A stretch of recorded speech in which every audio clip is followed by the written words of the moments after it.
सबसे पहले नजर डालते हैं अब तक की बुलेटिन।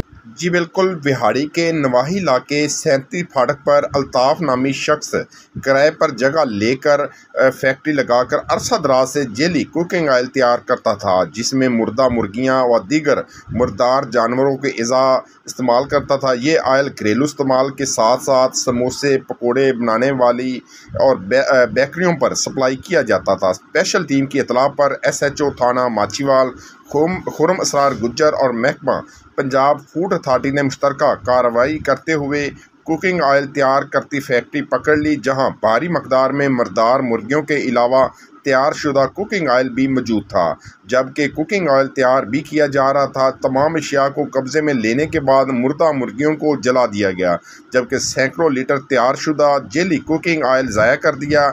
जेली कुकिंग ऑयल तैयार करने वाला सामान तहवील में लेकर फैक्ट्री को सील कर दिया गया। फैक्ट्री का मालिक पुलिस और टीम को जल्द देकर फरार होने में कामयाब हो गया। पुलिस थाना माचीवाल ने मज़ीद कार्रवाई शुरू कर दी।